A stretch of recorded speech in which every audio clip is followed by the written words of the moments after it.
জাহান্নামীরা বলবে ক্বালু লাম নাকু মিনাল মুসাল্লিন,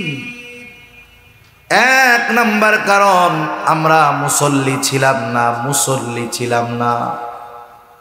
আমরা তো মনে করি সপ্তাহে একদিন নামাজ পড়লেই সে মুসল্লি, বিষয়টা এমন নয়। আমার আগে হযরত আরশের ছায়ায় যেই 7 শ্রেণীর মানুষ স্থান পাবে, এর মধ্যে একজন হলো সেই ব্যক্তি রাজুলুন কলবুহু মুআল্লাকুন বিল মাসাজিদ। ওই ব্যক্তি যার অন্তর সর্বদা মসজিদের সাথে থাকে সে হলো অরিজিনাল মুসল্লি। আর যেই ব্যক্তির অন্তর সর্বদা মসজিদের সাথে থাকে সে কখনো নামাজ ত্যাগ করে না, সে কখনো নামাজ পরিত্যাগ করে না, বরং তার দুনিয়ার মধ্যে সবচাইতে গুরুত্ব যেই ব্যাপারে থাকে সেটার নাম হলো নামাজ। অথচ চিন্তা করে দেখেন নামাজ কত গুরুত্বপূর্ণ একটা ইবাদত। যে কথা বলতে চেয়েছিলাম, দুনিয়ার মানুষ যারা বেনামাজি, নামাজ পড়ে না, নামাজের গুরুত্বটা কিন্তু বোঝে, নামাজ যে ফরজ এটা বোঝে, কিন্তু নামাজ পড়ে না। এর কারণটা কি?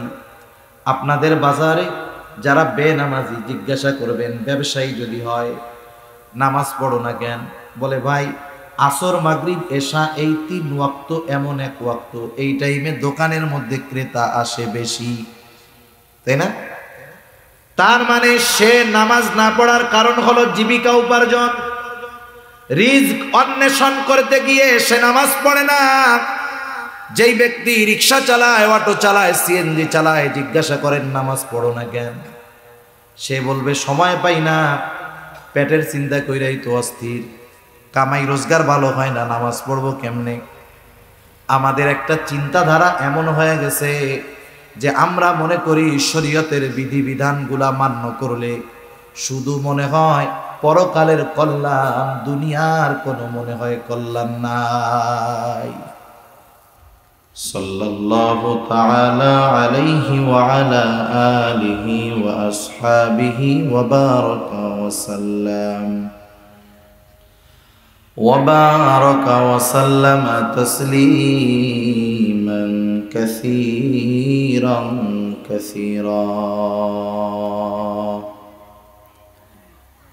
أما بعد فأعوذ بالله من الشيطان الرجيم. بسم الله الرحمن الرحيم.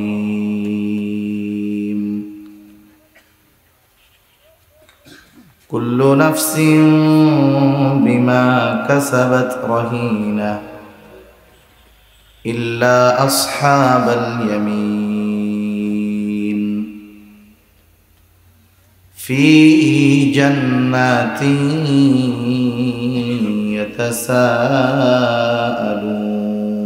يتساءلون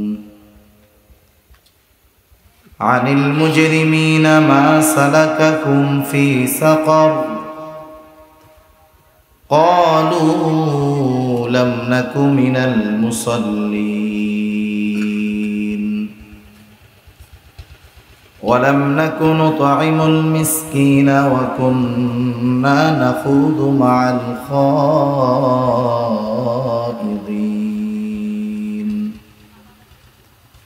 وكنا نكذب بيوم الدين حتى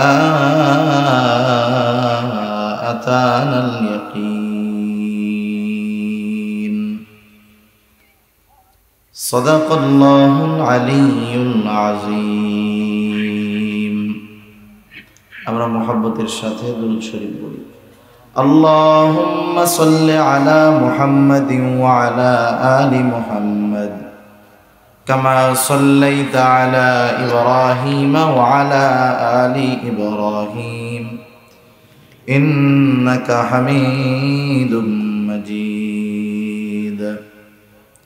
اللهم بارك على محمد وعلى آل محمد كما باركت على إبراهيم وعلى آل إبراهيم إنك حميد مجيد بلغ العلا بكماله كشف الدجى بجماله حسنت جميع خصاله صلوا عليه وآله لا إله إلا الله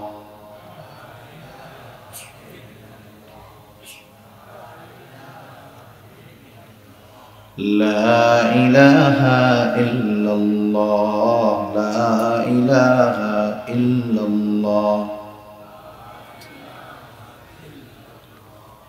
لا إله إلا الله محمد رسول الله صلى الله عليه وسلم الحمد لله ঐতিহ্যবাহী চট্টগ্রাম জেলার অন্তর্গত আনোয়ারা থানাধীন মালঘর তরুণ কাফেলার উদ্যোগে আয়োজিত প্রথম বার্ষিক ইসলামী সম্মেলনের সম্মানিত শ্রদ্ধেয় সভাপতি আমন্ত্রিত ওলামা হযরত, আমার সামনে উপস্থিত সম্মানিত মুরব্বিয়ানে কেরাম, সমবয়সী যুবক বন্ধু, স্নেহের ছোট ভাই এবং পর্দার অন্তরালে অবস্থানরতা সম্মানিত শ্রদ্ধেয় মা ও বোন, দয়াময় আল্লাহ রাব্বুল আলামিনের দরবারে অগণিত শুকর যে মহান মালিক আমাদের হায়াতে বরকত দিয়ে সুস্থ রেখে দীর্ঘ রাত পর্যন্ত ওলামা হযরতদের জবান থেকে বহুত গুরুত্বপূর্ণ কথা শ্রবণ করবার,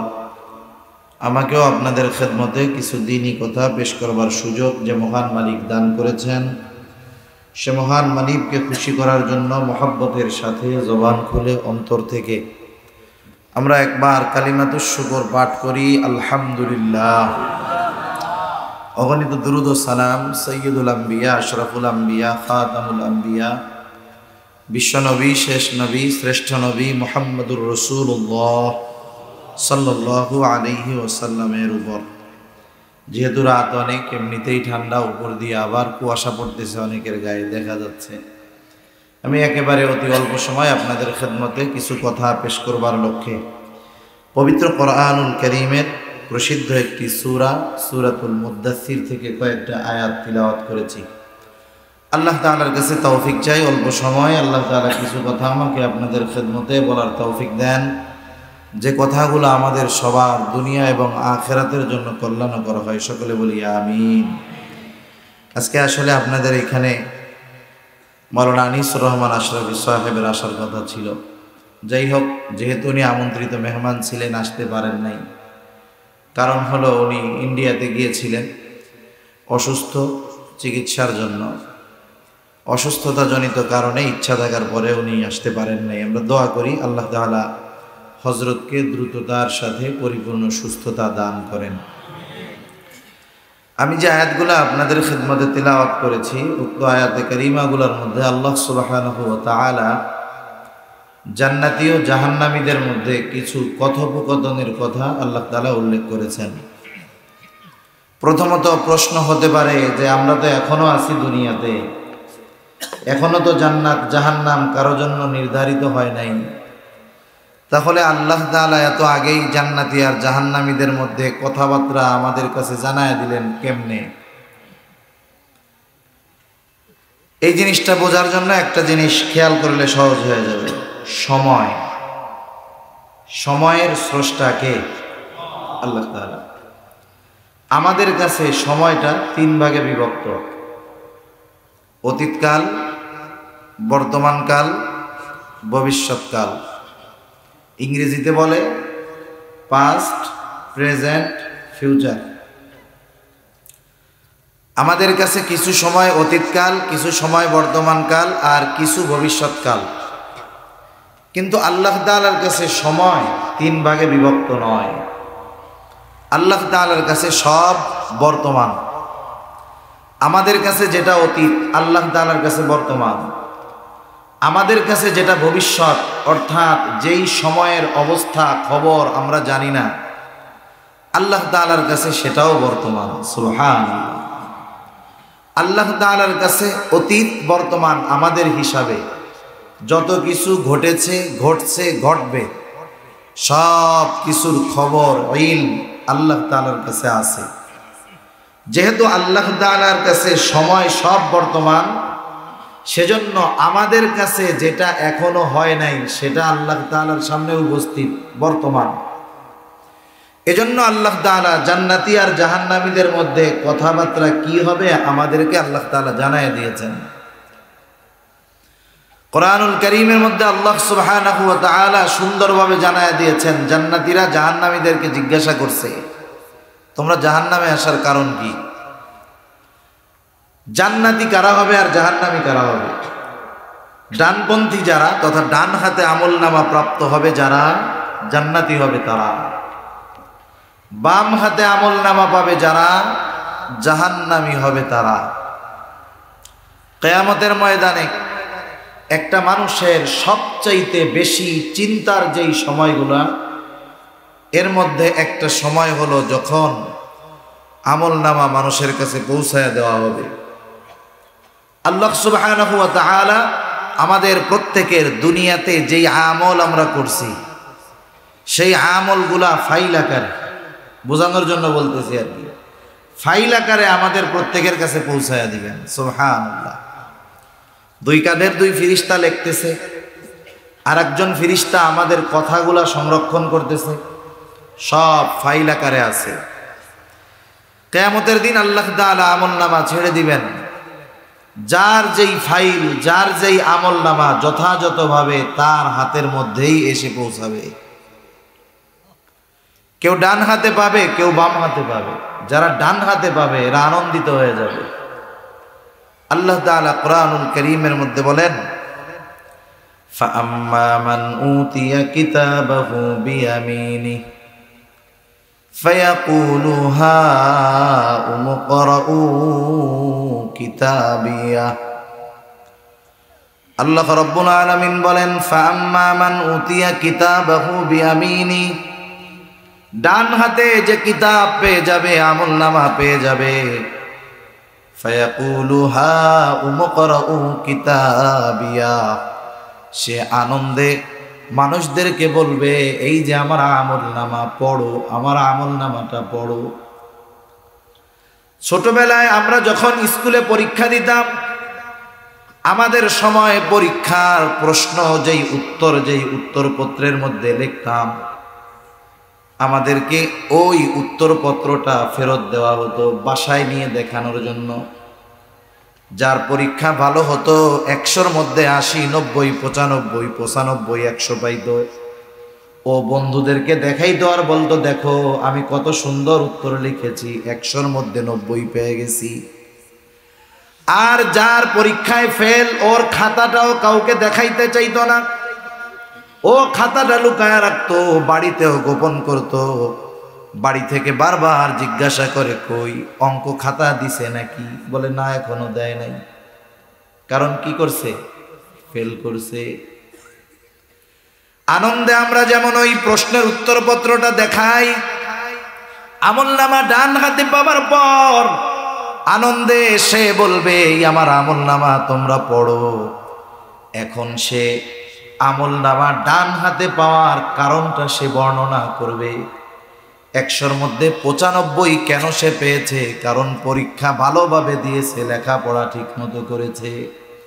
এইবার সে বলবে, ইন্নী যানানতু আন্নী মুলাকিন হিসাবিয়া, আমি এই ব্যাপারে দৃঢ় ধারণা রাখতাম যে আমাকে হিসাবের সম্মুখীন হওয়া লাগবে।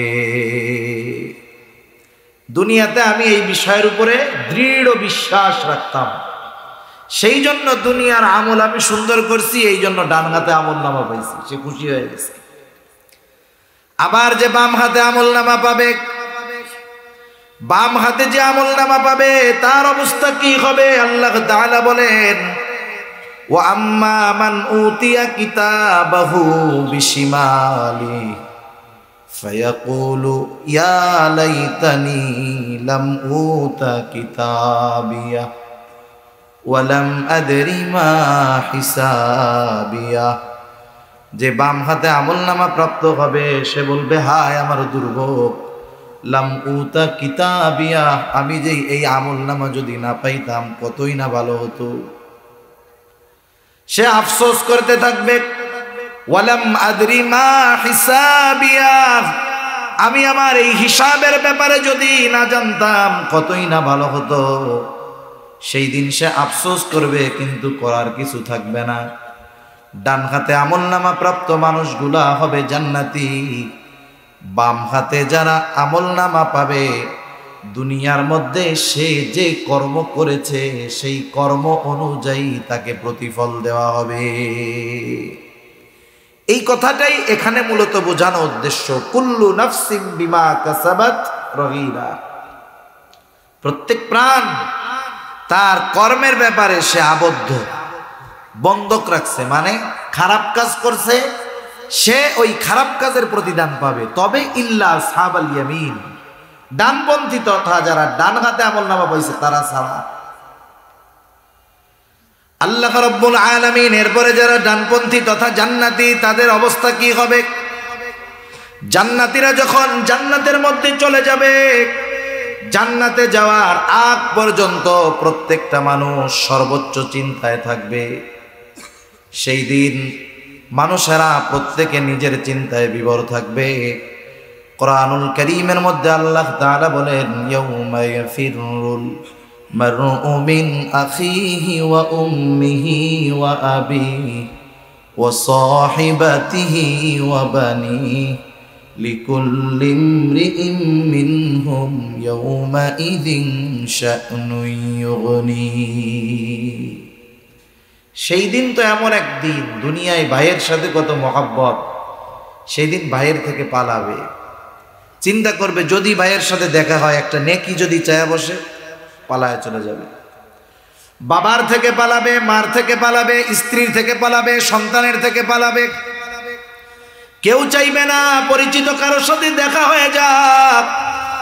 দেখা যদি হয়েও যায় সে পরিচয়কে অস্বীকার করবে। সবাই তো করবে। যেই মা 10 মাস গর্ভে ধারণ করছে, 2 বছর দুধ পান করিয়েছে নিঃস্বার্থে, দুনিয়ার মানুষের মধ্যে নবীর কথা পড়ে, অন্যান্য মানুষের মধ্যে যে সবচাইতে নিঃস্বার্থভাবে ভালোবাসে সে হলো মা। ওই কঠিন মুসিবত কিয়ামতের দিন মা তার সন্তানের পরিচয়কেও অস্বীকার করবে। এমন কঠিন একদিন সেই দিন। সেজন্য প্রত্যেকটা মানুষ পেরেশানি। কিন্তু যখন মানুষ জান্নাতে চলে যাবে, এখন তো আর চিন্তা নাই, টেনশন আছে, ওখানে তো সালাম, শান্তি আর শান্তি। জান্নাতীরা জান্নাতে গিয়ে এবার তাদেরকে খুঁজতে থাকবে, দুনিয়াতে যাদের সাথে তার সম্পর্ক ছিল খুঁজতে থাকবে কোথায় তারা। সবাইকে তো পাবে না, একসাথে স্কুলে পড়ছে, একসাথে খেলাধুলা করছে, সে জান্নাতি, দেখা যাবে তার আর এক বন্ধু সে হয়ে গেছে জাহান্নামী। কোথায় তারা? আল্লাহ রাব্বুল আলামিন জান্নাতি আর জাহান্নামীদের মধ্যে কথোপকথনের ব্যবস্থা করে দিবেন। জান্নাতি আর জাহান্নামীদের মধ্যে কথোপকথনের ব্যবস্থা আল্লাহ তাআলা করবেন। প্রথমত যখন জান্নাতীরা জাহান্নামীদের ওই অবস্থান দেখতে পাবে, কষ্ট দেখতে পাবে, তখন তারা যেই নিয়ামত পেয়েছে, জান্নাত পেয়েছে, এই জান্নাত পাওয়ার কৃতজ্ঞতা আল্লাহ তাআলার কৃতজ্ঞতা আরো বাড়ায়া দিবে। যখন কেউ শুধু শান্তির মধ্যে থাকে, কষ্টের ব্যাপারে তার কোনো জ্ঞান থাকে না, সে এই শান্তির মর্ম বুঝতে পারে না। জাহান্নামীদের ওই দুর্দশা দেখে জান্নাতীরা বুঝতে পারবে আল্লাহ তাআলা কত মেহেরবানি আমাদের উপর করছেন। জান্নাতীরা পরস্পর কথাবার্তা বলবে, ফি জান্নাতি ইয়াতাসাআলুনা আনিল মুজরিমিন। তাফসীরে ইবনে কাসীরের মধ্যে আসছে জান্নাতীরা পরস্পর বলাবলি করবে, জান্নাতীরা জাহান্নামীদেরকে জিজ্ঞাসা করবে। আল্লাহ তাআলা কত সুন্দরভাবে এই কথোপকথনের কথা আমাদেরকে জানায় দিয়েছেন। ফি জান্নাতি ইয়াতাসাআলুনা আনিল মুজরিমিন। মা সালাকাকুম ফি সাকার। মুজরিম তথা পাপী জাহান্নামীদের কাছে তারা জানতে চাইবে, মা সালাকাকুম ফি সাকার, কোন জিনিস তোমাদেরকে এই জাহান্নামে আনলো, কোন কারণে জাহান্নামে তোমরা আসতে বাধ্য হইলা। এবার জাহান্নামীরা জাহান্নামে যাওয়ার কারণগুলা বলবে। অল্প সময় এই কারণগুলা যাই না, আমরা ইনশাআল্লাহ আলোচনা শেষ করে দিব।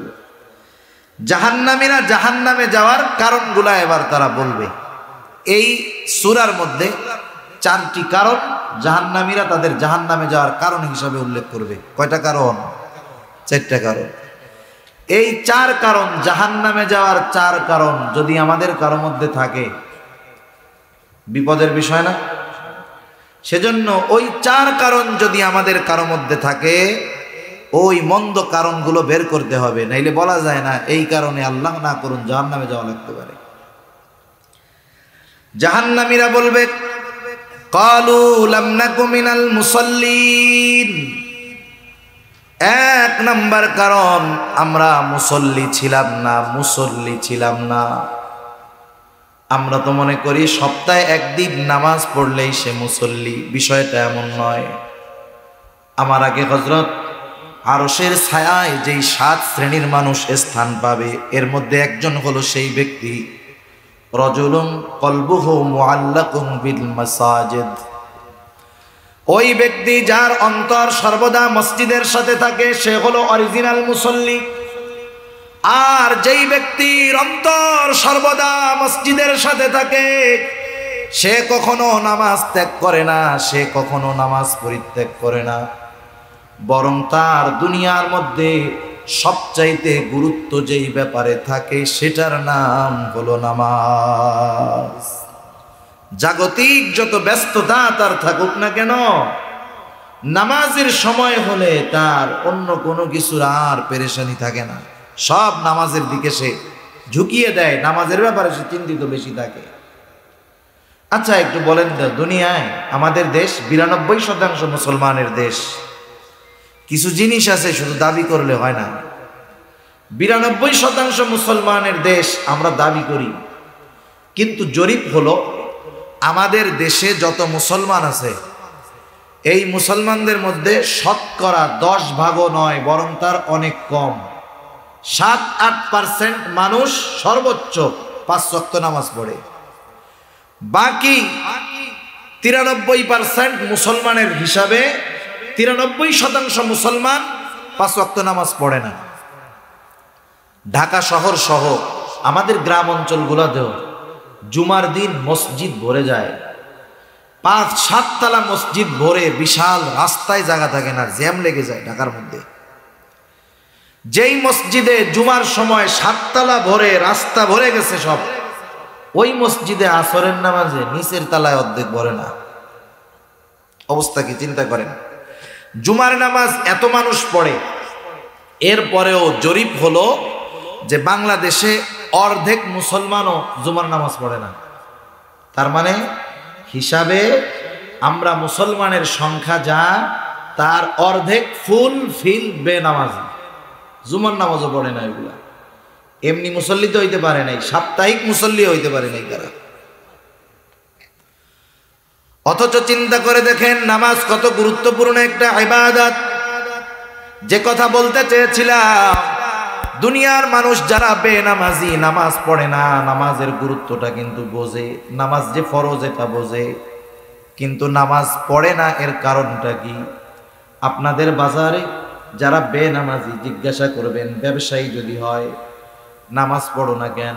বলে ভাই আসর মাগরিব এশা এই 3 ওয়াক্ত এমন এক ওয়াক্ত, এই টাইমে দোকানের মধ্যে ক্রেতা আসে বেশি, তাই না? তার মানে সে নামাজ না পড়ার কারণ হলো জীবিকা উপার্জন, রিজক অন্বেষণ করতে গিয়ে সে নামাজ পড়ে না। যেই ব্যক্তি রিক্সা চালায়, অটো চালায়, সিএনজি চালায়, জিজ্ঞাসা করেন নামাজ পড়ো না কেন? সে বলবে সময় পাই না, পেটের চিন্তা কইরাই তো অস্থির, কামাই রোজগার ভালো হয় না, নামাজ পড়বো কেমনে? আমাদের একটা চিন্তাধারা এমন হয়ে গেছে যে আমরা মনে করি শরীয়তের বিধিবিধানগুলা মান্য করলে শুধু মনে হয় পরকালের কল্যাণ, দুনিয়ার কোনো মনে হয় কল্যাণ নাই। আমাদের ধারণাটা ওইরকম যে আমরা যদি শরীয়তের হুকুম আহকাম মেনে চলি, লাভ পরকালে, দুনিয়ার মনে হয় কোনো লাভ নাই। যদি দুনিয়ার লাভটা বুঝতো সাধারণ মানুষ, ব্যবসায়ী দোকান বন্ধ করে তাহলে নামাজ পড়তো। আল্লাহ তাআলা কত সুন্দরভাবে জানায় দেন, নামাজ পড়লে শুধু পরকালের লাভ না, দুনিয়ার লাভ আছে না নাই?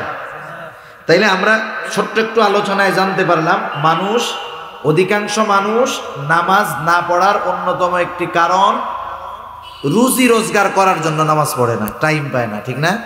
এখন বলেন, রিজিকের মালিক কে? আর একটু জোরে কর না, কে? আল্লাহ তাআলা কি বলেন আমরা একটু শুনি। আল্লাহ তাআলা বলেন, ওয়া'মুর আহলাকা বিস-সালাতি ওয়াসতাবির আলাইহা লা নাসআলুকা রিজকা। আল্লাহ রাব্বুল আলামিন বলেন, ওয়া'মুর আহলাকা বিস-সালাতি ওয়াসতাবির আলাইহা, তুমি তোমার পরিবার পরিজন অধীনস্থদেরকে নামাজের আদেশ করো, তো তারাও পড়বে, তাদেরকেও পড়াও, তুমিও তার উপরে অটল থাকো, তুমিও নামাজি হও। কারণ একা নামাজ পড়লে হবে না, একা জাহান্নাম থেকে বাঁচলে হবে না। কারণ আল্লাহ তাআলা বলেন, ইয়া আইয়ুহাল্লাযীনা আমানু কু আনফুসাকুম ওয়া আহলিকুম নারা। আল্লাহ তাআলা বলেন, হে ঈমানদারেরা, তুমি নিজে এবং তোমার অধীনস্থদেরকে জাহান্নামের আগুন থেকে বাঁচাও। দুনিয়ার অনেক নেককার মানুষ, ভালো মানুষ, দিনদার মানুষ, আখিরাতে এই যে তার অধীনস্থদেরকে দ্বীনের উপরে চলার আদেশ নির্দেশ না দেওয়ার কারণে দুনিয়ায় ভালো আমল করনেওয়ালা লোকটা কিয়ামতে এদের কারণে ধরা খেয়ে যাবে। এজন্য আমরা অনেক সময়, অনেক মানুষ আছে ঘরের থেকে ফজরের নামাজ পড়তে বের হয়, দরজাটা এত আস্তে খোলে যাতে আওয়াজে ছেলে মেয়ে স্ত্রী সন্তানের ঘুম না ভেঙে যায়। একা একা নামাজ পড়ে চলে আসছে, ঘরের সবাই ঘুমাই দিছে না একটা, সে তো মনে করতেছে আমি নামাজ পড়ে আসলাম। সে তো তার সন্তান, অধীনস্থ পরিবার পরিজন এদেরকেও জাহান্নামের দিকে ঠিক ঠেলে দিল। ওদেরকে ঠেলে দেওয়ার কারণে ওরাও টাই না, ওই নামাজিকে ওরাও জাহান্নামে নিয়ে যাবে। একা পড়ছে, এদের পড়তে বলে নাই। সেজন্য আল্লাহ তাআলা জানায় দিলেন, অধীনস্থদেরকে নামাজের আদেশ করো আর তুমি এই নামাজের উপরে অটল থাকো। লাভটা কি হবে? আল্লাহ তাআলা বলেন, লা নাসআলুকা রিজকা, আমি তোমাদের কাছে রিজিক চাই না, বরং তোমরা নামাজ যদি পড়ো, অধীনস্থদেরকে যদি পড়াও, লাভ তোমাদের। প্রথম লাভ দুনিয়ার। আল্লাহ তাআলা বলেন, নাহনু নারযুকুকা, আমি আল্লাহ তোমাদেরকে রিজিক প্রদান করব। সুবহানাল্লাহ।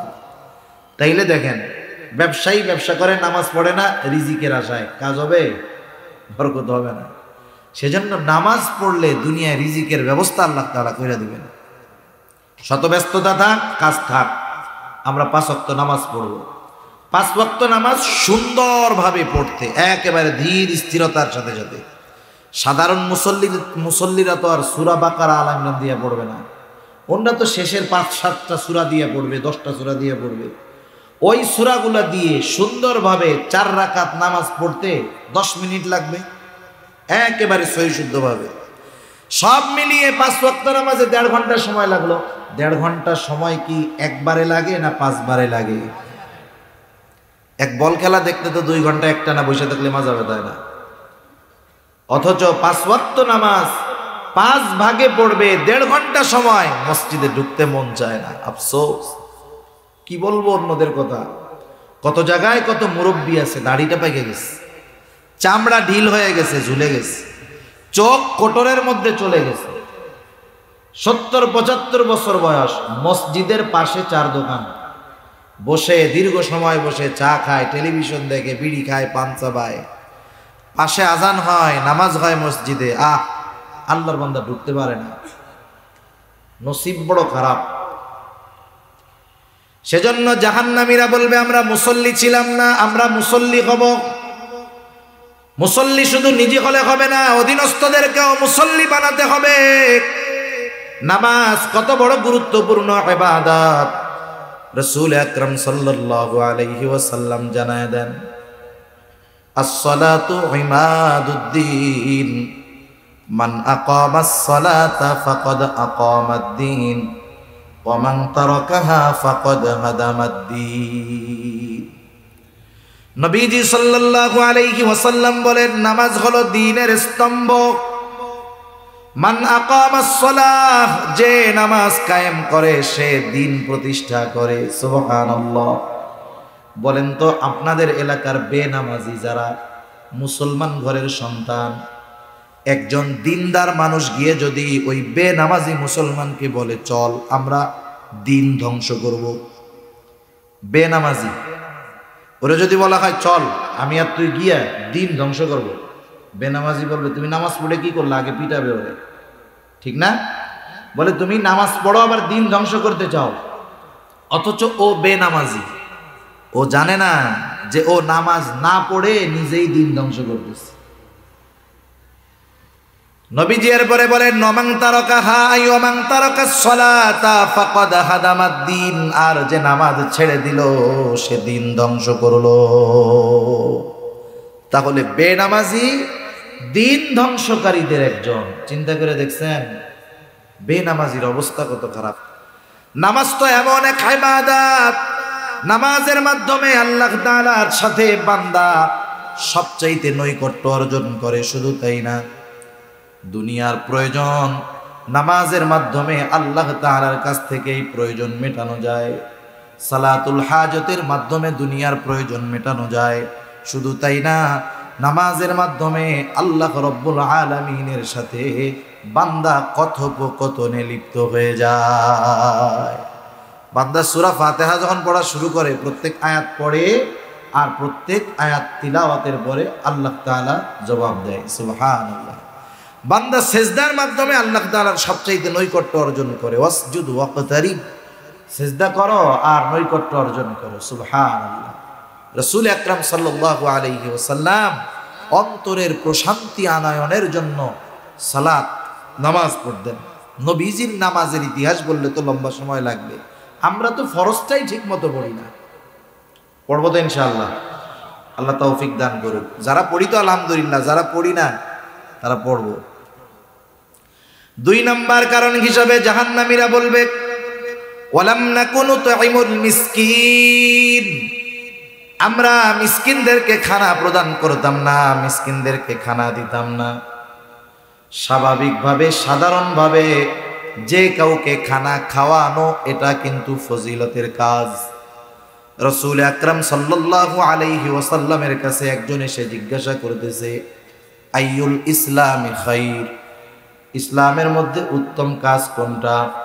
নবীজি সাল্লাল্লাহু আলাইহি ওয়াসাল্লাম ছিলেন উম্মতের রূহানি ডাক্তার। দেখা যায় তো একই প্রশ্ন একাধিক ব্যক্তি করেছে, কিন্তু এক এক জনের জন্য তিনি এক এক ধরনের উত্তর দিয়েছেন। এই ব্যক্তি প্রশ্ন করলো আইয়ুল ইসলামি খাইর, নবীজি সাল্লাল্লাহু আলাইহি ওয়াসাল্লাম বললেন, তুতঈমুত তাআম ওয়া তাকরাউস সালাম আলা মান আরাফতা ওয়া মান লাম তারিফ, তুমি খানা খাওয়াও, মানুষকে খানা খাওয়াও, আর পরিচিত অপরিচিত সবাইকে বেশি বেশি সালাম প্রদান করো। এ দুটা ইসলামে উত্তম কাজ। সাধারণভাবে খানা খাওয়ানো, কিন্তু এটা বুঝতে হবে যে সাধারণভাবে খানা খাওয়ানোর সিস্টেমটাও ঠিক হইতে হবে। আপনাদের এলাকার খবর জানি না, এখন তো মানুষকে দাওয়াত দেয় পাবার আশায়। আগের মুরব্বীদের কাছে শুনছি, মুরব্বীদেরকে শেষ সময় দেখছি ওনাদের দূর সম্পর্কের আত্মীয়, দূর সম্পর্কের আত্মীয়, রক্তীয় সম্পর্কের না। 5-6 প্যাঁচ দিয়া এরপরে খালাতো ভাই, আপন ভাই তো নাই। 5-7 প্যাঁচের পরে এরপরে কি খালাতো ভাই।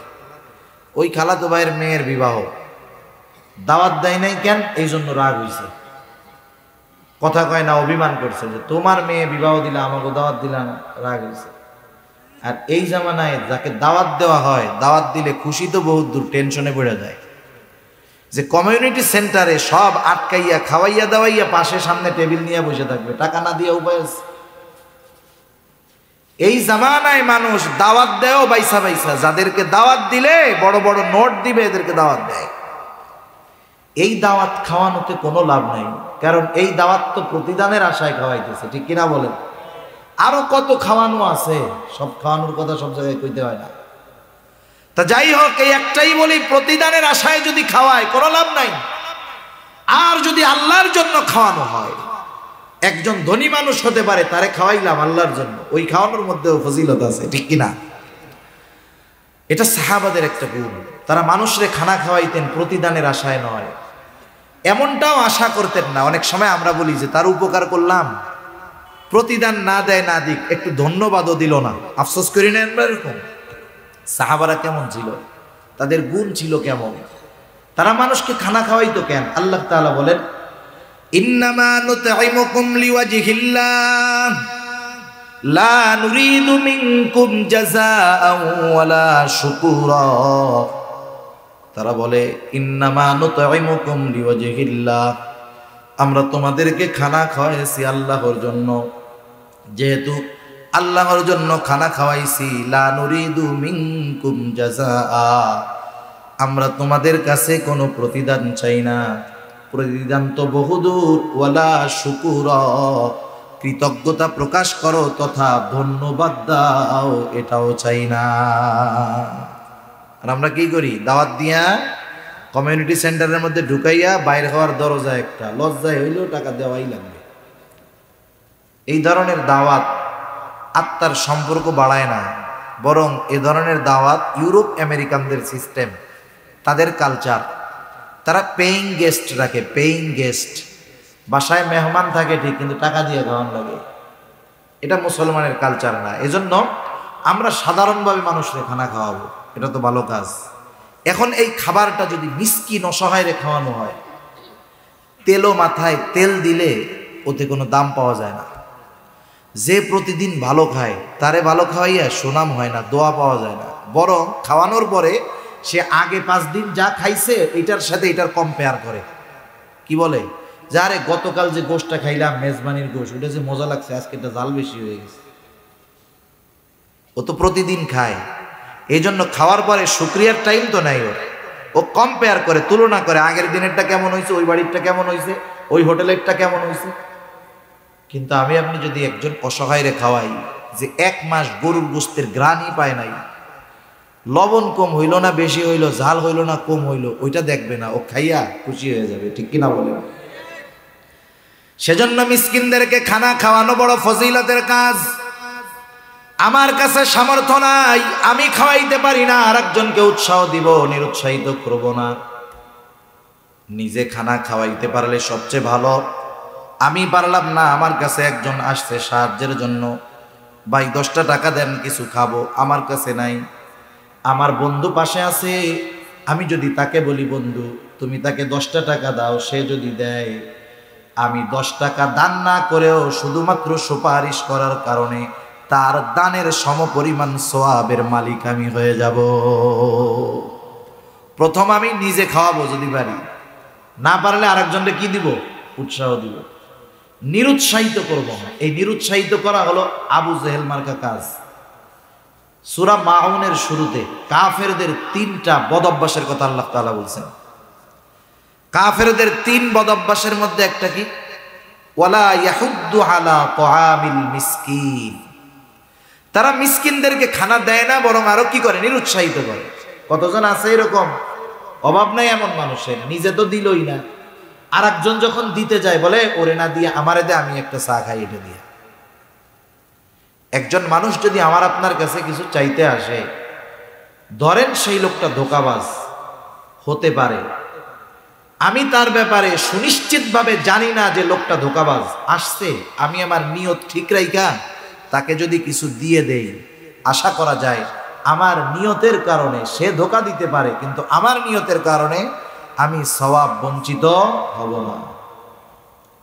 এরপরে আমার কাছে নাই, আমি তাকে উত্তম কথার দ্বারা ফিরাইয়া দিব, নাই বলে বিরক্ত হব না।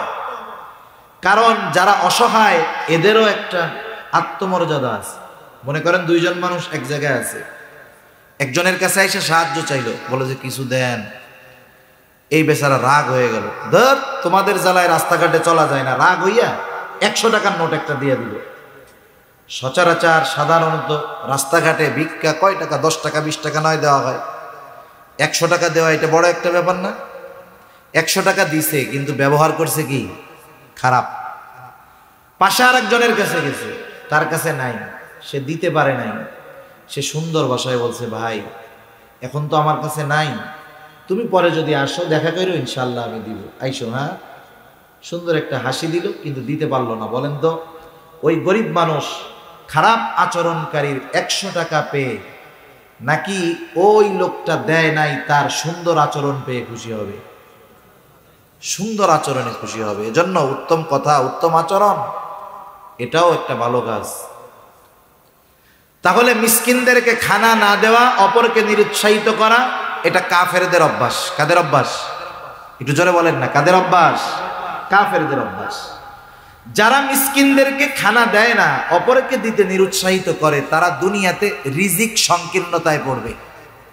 দুনিয়াতে থাকবে মাগার খাইতে পারবে না। আছে না এরকম অনেক মানুষ? আল্লাহ কত টাকা পয়সা দিছে, বয়স 35-40 বছর, আল্লাহ তাআলা গলায় ক্লোজ করে দিছে, কিছু খাইতে পারে না। এমন রোগ আল্লাহ তাআলা দিছে, যেই লোক চাইলে ডেলি 2টা গরু জবাই দিয়া মেজবানি খাইতে পারে, খাওয়াইতে পারে। এমন রোগ হয়ে গেছে 40 বছর বয়সে, ডাক্তার বলছে বাঁচতে চাইলে আমার কথা মতো চলতে হবে। কি করব? বলে ভাত খাইতে পারবা না, গোশতর গন্ধও শুকতে পারবা না, তাহলে খামো কি? বলে তোমার কিডনি সমস্যা, ডায়াবেটিস সমস্যা, হাই প্রেশার, খাবা কি তুমি? তোমার জন্য খাবার হইল আতপ চাউলের জাউ। জাউ চিনেন? জাউ চিনেন? জাউ নরম করে রান্না করে যে পোলা বান্ডে খাওয়ায়। এখন তুমি খাইবা আতপ চাউলের জাউ, কিন্তু হাই প্রেশার আছে, লবণ ছাড়া খাইতে হবে। একটু বলেন তো, আতপ চাউলের জাউ যদি লবণ ছাড়া দেওয়া হয় কেউ খাবে? আল্লাহ চাইলে থাকবে সম্পদ, খাওয়াবে ওইটা। সূরাতুল ফাজর, আল্লাহ রাব্বুল আলামিন এই সূরার মধ্যে রিজিক সংকীর্ণতার 4টি কারণ বর্ণনা করেছেন। আল্লাহ তাআলা কোরআনুল কারীমের ওই সূরা ফাজরের মধ্যে বলেন, ফাআম্মাল ইনসানু ইযা মাবতালাহু রাব্বুহু ফাআকরামাহু ওয়া না'আমা। আল্লাহ তাআলা যখন মানুষের পরীক্ষা নেওয়ার জন্য আল্লাহ তাআলা তাকে নিয়ামত দেন, ইযা মাবতালাহু রাব্বুহু ফাআকরামাহু ওয়া না'আমা, তাকে সম্মানিত করেন, নিয়ামত দেন, সম্পদের মালিক বানায় দেন। ওই লোকটা তখন বলতে থাকে, ফায়াকুলু রব্বি আকরামান, আমার রব আমাকে সম্মানিত করেছে। দুনিয়ার মধ্যে অনেক মানুষ আছে নামাজ রোজা কিছুর ধার ধারে না, কিন্তু সম্পদের মালিক আছে না? আবার তার প্রতিবেশী নামাজ পড়ে, দ্বীনের উপরে চলে, কিন্তু অভাবে জীবন যাপন করে। বলেন তো এমন দিনদার মানুষ আছে না নাই? এইবার ওই বেনামাজি বদ্দিন সম্পদের মালিক নামাজিরে বলে, নামাজ পড়ে তুই কি করলি? খায় কে, মোটা হয় কে? নামাজ পড়স তুই, বরকত দেয় আল্লাহ আমারে। চিন্তা করছেন কত বড় খারাপের খারাপ? নামাজ কালাম পড়ি না তাই আল্লাহ কত সম্মানিত করছে, আর যদি পড়তাম তোরা না খায় মরবি। ও তো ভাবতেছে আল্লাহ ওকে মোহাব্বত করে সম্পদ দিছে। কারুনরে সম্পদ আল্লাহ কম দিছিল? একটু জোরে বলেন না, কম দিছিল? কারুনরে আল্লাহ খুব ভালোবাসে না? ভালোবাসে কারুন। তাইলে সম্পদ পদ পদবি পাইলেই এটা বলা যাবে না যে আল্লাহ ভালোবাসে। সেজন্য আল্লাহ তাআলা সম্পদ মাঝে মধ্যে পরীক্ষা করার জন্য দেন। এরপরে যখন আল্লাহ তাআলা ওয়া আম্মাল ইনসানু ইযা মাবতালাহু ফাকাদারা আলাইহি রিজকা ফায়াকুলু রব্বি আহানান, আবার আল্লাহ তাআলা যখন মানুষের পরীক্ষা নেওয়ার জন্য রিজিকের মধ্যে সংকীর্ণতা দেন, সম্পদ কেড়ে নেন, সম্মান পদ পদবি সব কেড়ে নেন, এইবার ওই লোকটা যখন রিজিক সংকীর্ণতায় ভোগে সে বলে ফায়াকুলু রব্বি আহানান, আমার রব আমাকে অসম্মানিত করেছে। তাফসীরের মধ্যে মুফাসসিরিনে কেরাম বলেন, মানে সে বলতে চায় যে আমি সম্মানের উপযুক্ত ছিলাম কিন্তু আমার রব আমারে সম্মানিত করে নাই, নাউযুবিল্লাহ। তাইলে এটা আল্লাহর ব্যাপারে তার কি একটা অভিযোগ দায়ের করছে না? এবার আল্লাহ তাআলা ওই শ্রেণীর মানুষের এই অভিযোগের জবাব দিচ্ছেন যে তোমাদের রিজিকের সংকীর্ণতা কেন হয়েছে। আল্লাহ তাআলা বলেন, কাল্লা, বাল্লা তুকরিমুনাল ইয়াতীম, আল্লাহ তাআলা বলেন কখনো নয়, বরং তোমাদের রিজিক সংকীর্ণতার অন্যতম কারণ হলো তোমরা ইয়াতীমকে সম্মান করো না, তথা ইয়াতীমের হক যথাযথভাবে আদায় করো না। এরপরে আল্লাহ তাআলা বলেন ওয়ালা তাহাদ্দুনা আলা তুআমিল মিসকিন, তোমরা মিসকিনদেরকে খানা দাও না, অপরকে নিরুৎসাহিত করো, নিজেও দাও না। এই কারণে তোমাদের রিজিক সংকীর্ণতা আসছে। তাইলে বিষয়টা আমাদের মাথায় রাখতে হবে, মিসকিনকে খানা না দেওয়া কাফেরদের স্বভাব, মিসকিন অসহায়দের খাবার না দেওয়া কাদের স্বভাব? কাফেরদের স্বভাব। মিসকিনদেরকে যারা খানা দেয় না, অপরকে উৎসাহিত করে না, নিরুৎসাহিত করে, এরা রিজিক সংকীর্ণতায় ভুগবে, রিজিক সংকীর্ণতায় ভুগবে। সুতরাং কেউ যদি চায় যে তার রিজিক প্রশস্ত হোক, রিজিক প্রশস্ত হোক, তাহলে সে মিসকিনদেরকে খানা খাওয়াবে। আমরা খানা খাওয়াবো ইনশাআল্লাহ। এরপরে জাহান্নামীরা তাদের জাহান্নামে যাওয়ার 3 নাম্বার কারণ হিসাবে বলবে, আমরা অহেতুক মজলিসের মধ্যে, অনর্থক মজলিসের মধ্যে বসে সময় ক্ষেপণ করতাম। ওয়া কুন্না নাখুদু মাল খাইদিন, এই যে অনর্থক মজলিসগুলা প্রত্যেক বাজারে চায়ের দোকানে আছে না নাই? আছে। চার দোকানের মজলিস, ওই জায়গায় উকিল, ব্যারিস্টার, ইঞ্জিনিয়ার, ডাক্তার সব পাওয়া যায়, রাজনীতিবিদ, কূটনীতিবিদ, সমাজনীতিবিদ সবাই ওই জায়গায় থাকে। চার দোকানে একসাথে সবগুলো পাওয়া যায়। দুনিয়ার যত গীবতের মজলিস, মিথ্যা কথার মজলিস, এই চার দোকানগুলা। আবার চায়ের দোকানে যদি টেলিভিশন না থাকে, ও দোকানের ব্যবসা শেষ। চিন্তা করে দেখেন, এই যে মজলিসগুলার মধ্যে আমরা বসি, এই মজলিসগুলা জীবনের দুনিয়ার উপকার আছে এই মজলিসে, আখেরাতের উপকার আছে। বরং অনর্থক মজলিসে সময় ব্যয় করে আমার আমলনামা গোনা দ্বারা আমরা আরো বাড়ি করে দিচ্ছি। হাকিমুল উম্মাত আশরাফ আলী থানভী রহমাতুল্লাহি আলাইহি এজন্য বলতেন যে তোমরা অনর্থক মজলিসে তো বসবাই না, বরং অনুপস্থিত কোন ব্যক্তির প্রশংসাও তোমরা তোমাদের মজলিসের মধ্যে করবা না।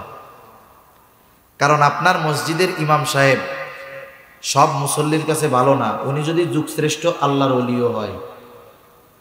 মসজিদের ইমাম সাহেব যদি যুগশ্রেষ্ঠ আল্লাহর ওলি হয়, ওই এলাকার সবার কাছে উনি ভালো হবে না। মুসল্লি 5 জন ইমাম সাহেবের অনুপস্থিতিতে ইমাম সাহেবের ব্যাপারে বলতেছে। একজন বলে আলহামদুলিল্লাহ, আমাদের ইমাম সাহেব খুব মুত্তাকি মানুষ। আরেকজন বলে আলহামদুলিল্লাহ, তিলাওয়াতটাও ভালো, বয়ানটাও ভালো করে। এখন আরেকজন আছে, তার ইমামকে ভালো লাগে না। আমার যারে ভাল লাগে না, তার প্রশংসা শুনলে আমার মধ্যে তো অবস্থা খারাপ হয়ে গেছে, ও আর সহ্য করতে পারতেছে না। বলে এত কথা বইল না, এত ভালো না, কত কিছুই আছে তোমরা জানো না, আমি জানি, এই জানি। এখন বলেন, শুরু হয়েছিল প্রশংসা দিয়ে, আস্তে আস্তে যাচ্ছে গীবতের দিক, আস্তে আস্তে এটা অপবাদের দিক যাবে। সেজন্য অনর্থক মজলিসগুলা ত্যাগ করার দরকার, দ্বীনি মজলিসে সময় দেওয়ার দরকার। আপনার হাতে অফুরন্ত সময় আছে, কোরআন শরীফ পড়েন।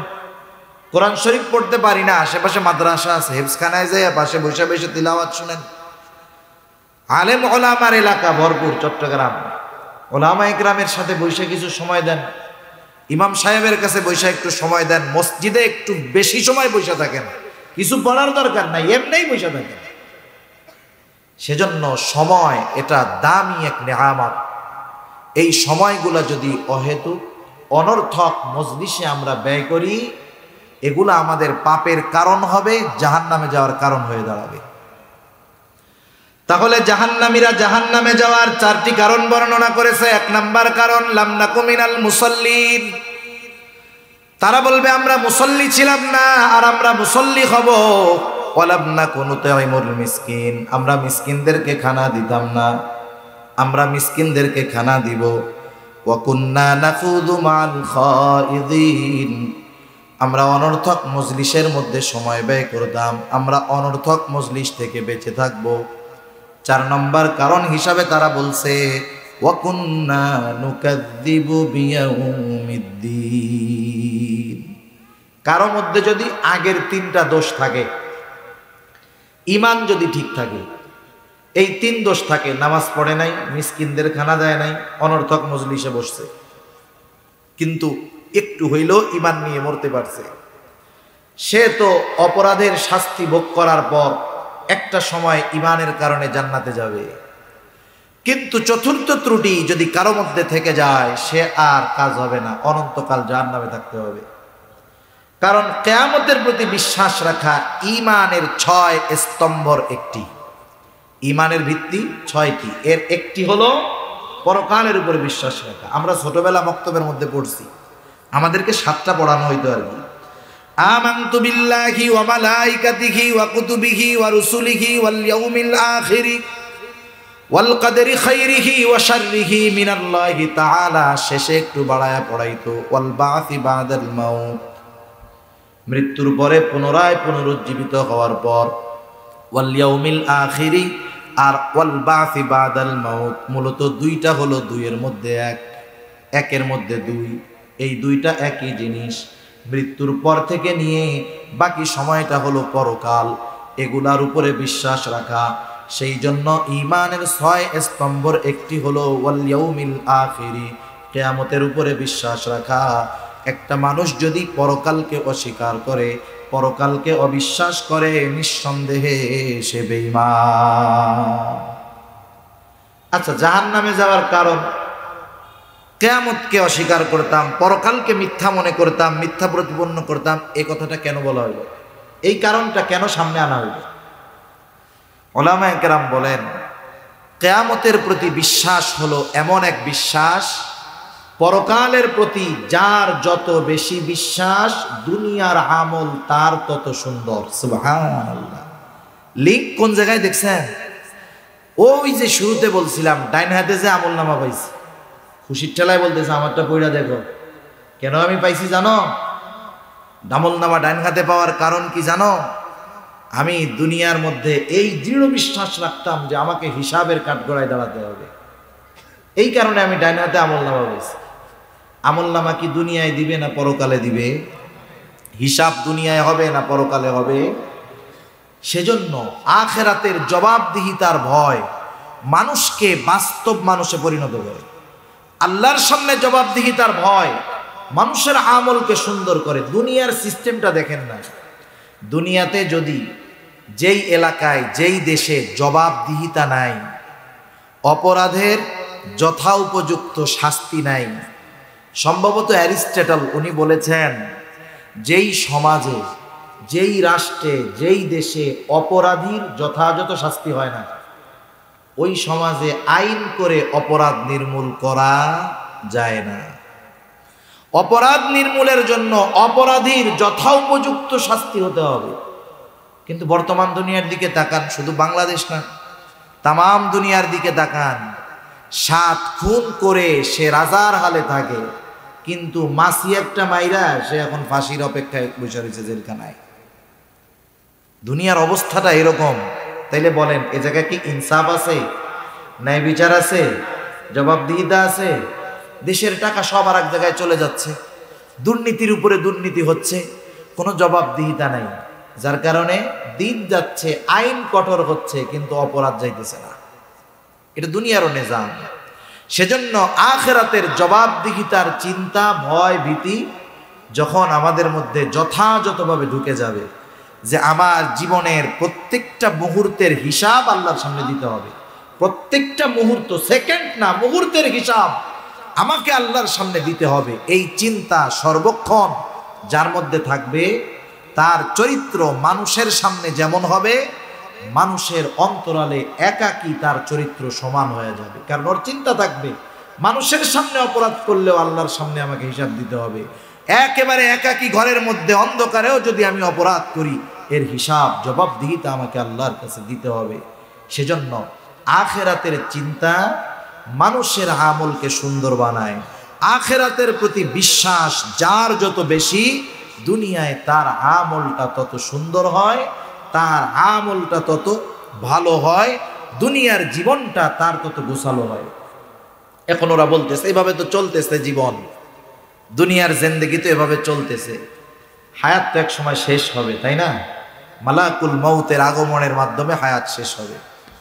এবার তারা বলতেছে হাত্তা আতানাল ইয়াকিন।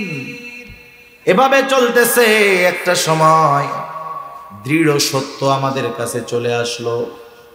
ইয়াকিন এর অর্থ, এর উদ্দেশ্য হলো মাউত।